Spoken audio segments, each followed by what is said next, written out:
देख लीजिए, आपके मन में किसी को मारने के कितने भी विचार आते रहे, आपको कभी जेल कभी सजा नहीं होती। आपके मन में किसी को मारने के बिल्कुल विचार नहीं है, गलती से भी यदि एक्सीडेंट हो जाए तो जेल तो जाना ही पड़ता है, क्योंकि वहां क्या हो गया, शरीर इन्वॉल्व हो गया और मन में मात्र विचार थे तो जेल नहीं हुई थी। तो पहली बात समझ में आई, यद्यपि पांचों ही इंद्रियों पर अपना नियंत्रण रखना है, लेकिन सबसे पहले पापों से बचना है तो किस पर, आंखों पर। ये आंखें बड़ी धोखेबाज, यहां बैठी हैं और यहां वहां घूम रही होती हैं। रास्ते से जा रहे थे दर्शन करके, ना भूख लगी थी ना प्यास, लेकिन फास्ट फूड का ठेला देख लिया। किसने देखा और कौन पहुंच गया, मन में इच्छा हुई, पैर पहुंच गए, हाथों ने प्लेट ली, मुंह ने खाया, फिर वो चीज पची नहीं, उस अशुद्ध वस्तु का भक्षण करने से, खाने से पाप कर्म बंधा, पाप कर्म उदय में आया, शरीर को तकलीफ मिली, तो रोया कौन, आंखें।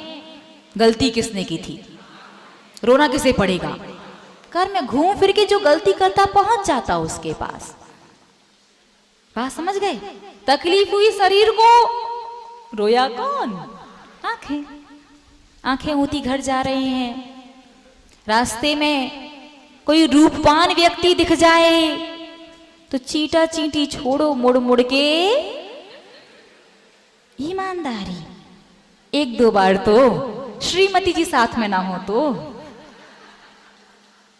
कभी कभी दृष्टि है तो पाप से बचना हो, आंखों पर नियंत्रण रखो, और धर्म करना हो तो कानों को खोला रखो। इतिहास का एक प्रसिद्ध चोर था, जब उसका अंतिम समय आया तो उसने अपने बेटे से गुरु दक्षिणा में, क्योंकि उसने अपने बेटे को भी चोरी करना सिखाया था, गुरु दक्षिणा में से कहा कि तू कभी भी दिगंबर साधु के प्रवचन सुनने नहीं जाएगा।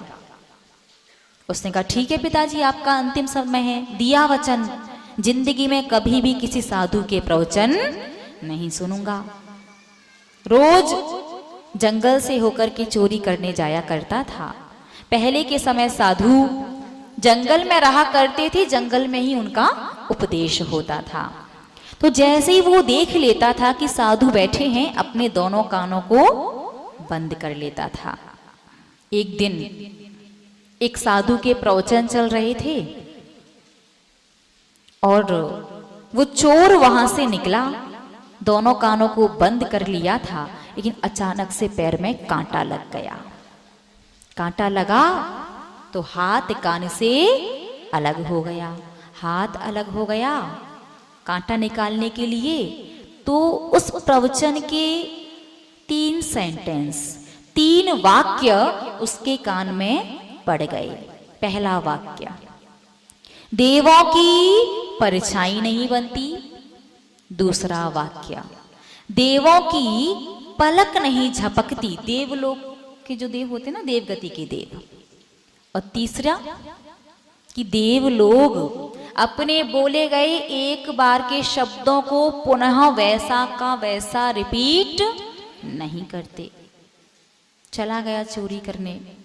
वो चोर इतना महारथी था कि अच्छा समझदार विद्वान व्यक्ति भी उसे रंगे हाथ नहीं पकड़ पाया, और वो अपने पीछे कोई सबूत छोड़ता नहीं था। मंत्री ने योजना बनाई, सबको पता था चोरी कौन कर रहा है, लेकिन जब तक सबूत नहीं होगा तब तक कैसे दोष सिद्ध करोगे। मंत्री ने योजना बनाई, चोर किस स्थान पर जाकर के भोजन करता है, उसके भोजन में नशीली वस्तु मिलवा दी। चोर गया, भोजन किया और उसे नशा हो गया। और उससे सत्य कबूल करवाने के लिए पूरे एक बढ़िया से हॉल में स्वर्ग जैसी व्यवस्था, अनुपम अनुपम दिव्य दिव्य वस्तुएं रख दी, सुंदर सुंदर देवांगनाएं तैयार कर दी। जब उस चोर को होश आया, वो आश्चर्य में कि ये मैं कहां आ गया। तो देवांगनाएं कहती हैं कि आपने बहुत अच्छा कार्य किया था, जिसके फल स्वरूप आपको स्वर्ग की प्राप्ति हुई है। और हम सभी लोग जानना चाहते हैं कि धरती पर रहते हुए आपने ऐसा कौन सा महान कार्य किया कि आपको स्वर्ग मिला। चोर प्रसन्न, चोरी करने के बाद स्वर्ग मिल गया। वो खुश होकर के बताने ही वाला था कि कान में पड़े शब्द याद आ गए। देवों की परछाई नहीं बनती, उसने देखा इनकी तो परछाई बन रही है। दूसरा सेंटेंस, देवों की पलक नहीं झपकती, ध्यान से देखा पलक झपक रही है। तीसरा सेंटेंस, देव एक बार बोले गए अपने शब्दों को पुनः ज्यों का त्यों रिपीट नहीं करते। उसने कहा कि अभी आप लोगों ने क्या पूछा था मुझसे, एक बार पुनः पूछेंगे क्या? उन्होंने वैसा की वैसा रिपीट कर दिया और उसने अपना गुनाह स्वीकार नहीं किया और जेल जाने से बच गया। सीधा पहुंचा जंगल में गुरु के पास और उस चोर ने वहां पर जाकर के एक ही निवेदन किया कि जब मैंने सिर्फ 3 बातें आपकी सुनी, उन 3 बातों से आज सांसारिक जेल जाने से, सूली की सजा से बच गया। यदि पूरी की पूरी बातों को अंगीकार कर लूंगा तो संसार की जेल से छूट जाऊंगा। बात समझ में आई? धर्म करना है तो क्या करो, कानों को खुला रखो। वो इंद्रभूति ब्राह्मण जो भगवान महावीर स्वामी को मानता नहीं था, ढोंगी, पाखंडी और ना जाने क्या क्या कहता था, जिसके स्वयं के 500 शिष्य, जो स्वयं संस्कृत भाषा का प्रकांड विद्वान, जब भगवान महावीर स्वामी की 66 दिन तक दिव्य ध्वनि नहीं घिरी, सौधर्मेंद्र पहुंचा उस इंद्रभूति ब्राह्मण के पास तो जाकर के क्या कहा था? भगवान महावीर के दर्शन करवाए थे क्या? नहीं, जाकर के गाथा सुनाई।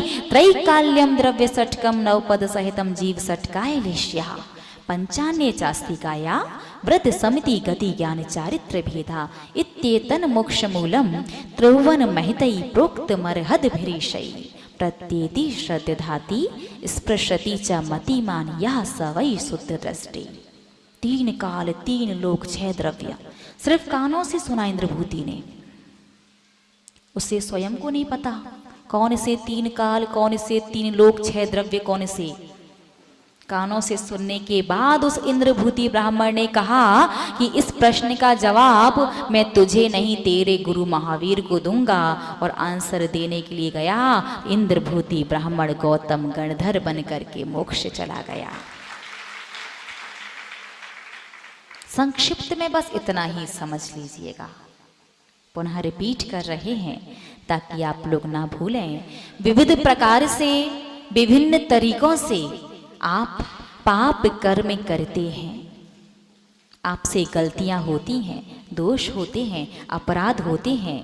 छद्मस्त अवस्था में गृहस्थ संसारी प्राणी की अवस्था में रहते हुए पूर्णतः पाप से नहीं छूट सकते, लेकिन मुख्यतः जिसका इन्वॉल्वमेंट है पाप में, जिसकी वजह से हम ज्यादा और तीव्र कर्मों का बंध करते हैं, उस एक चीज को हम जरूर सुधार सकते हैं। वो एक चीज क्या है? आंखें। आंखों पर नियंत्रण रखना है पाप से बचने के लिए, और धर्म अच्छे से कर सकें, संसार की जेल से छूट सकें, उसके लिए क्या करना है? अपने दोनों कानों को खुला रखना है। बस आज आपसे इतना ही कहना है।